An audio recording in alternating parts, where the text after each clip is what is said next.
stuff, and we've been trying to utilize our YouTube channel to gain some advantage in terms of having to go over things in practice.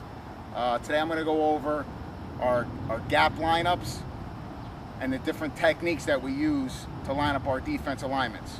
So when we call a formation, we may call 40A, 50B. There's a 40 side lineup and a 50 side lineup. Now the first number is always going to be the alignment of our strong side of our defense.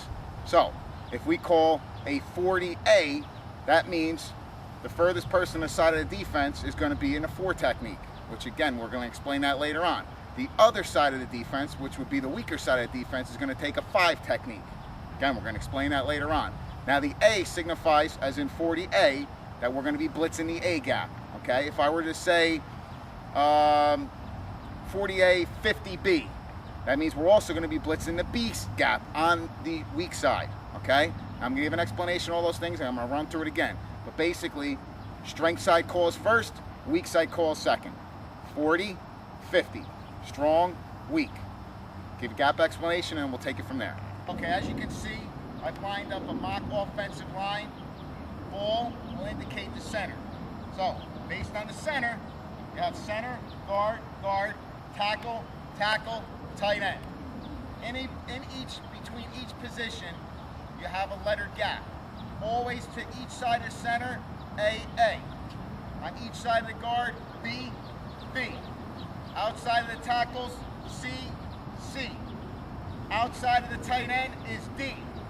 On the side where there's no tight end, there is still a D gap. It's considered a ghost gap. There still has to be somebody assigned to that gap. It still exists. There's just no person in between it. To go over it again, I just want to make sure we're clear. Center is the football. A, either side of center. B, either side of the guards. C, either side of the tackles. If the formation has 2 tight ends, you'll have somebody between the C and the D gaps on both sides. If there's no tight ends, you'll have a C gap and an imaginary gap player in between both of those D gaps. Now, right now in our formation, if everything's equal, meaning it's an I formation, receiver, receiver, we would call this, on our defense, since we're on that side of the ball, strong left, because the strength is to that side. So, our first call would align on that side. Our second call would align on this side. If the tight end moves sides,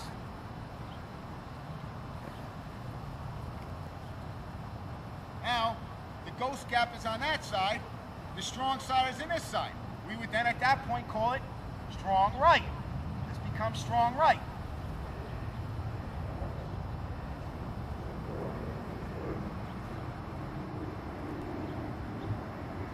Same formation, C, D gap, strong left. Okay, now again, if this is the center, this is A gap.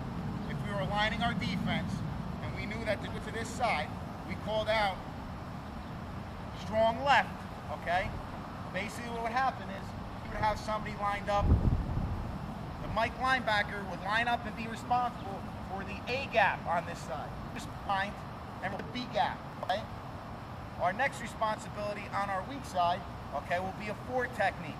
A 4 technique is going to line up in the area of this cone, okay? On the weak side, it's always going to be the second call.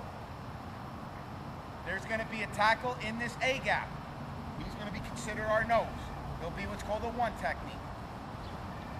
Our will linebacker will be responsible for the B gap. We'll have a player who's considered a 5 technique lined up in this gap. We'll also have another linebacker outside responsible for the D gap. Tackle for the C gap.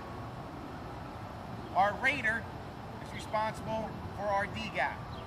In certain formations, when we line up our defense, we need to know what alignment the defensive line has. There's different variations that one. But to let the defensive line know where it's supposed to be aligned, there will be different calls, okay? It all starts with the center. The center, and I head up on the center, is considered a 0 technique. Inside the center and the guard is considered a 1 technique. 1 technique, 1 technique. Head up on the guard is considered a 2 technique. In the guard and the top technique. Head up on the tackle is considered a 4 technique. In the gap outside of the tackle is considered a 5 technique. It's exactly the same on the other side. 1 technique, 2 technique, 3 technique, 4 technique, 5 technique. Depending on where you will line up in those gaps. It will also determine how you're shaded on those gaps. 4 technique shaded inside of one of the gaps. The strength in the call will determine that. So if we call whatever the strong side is, if this is the strong side, someone will be lined up in a 4 technique. They may be shaded inside, they may be shaded outside, but they will be lined up in a 4 technique. On the other side, you will be lined up in a 5 technique. 5 technique will be outside of the last on this side, which would be the tackle. So 5 technique, 4 technique. The alignment inside will determine also where your Mike linebacker, your Will linebacker, where all those people will be aligned.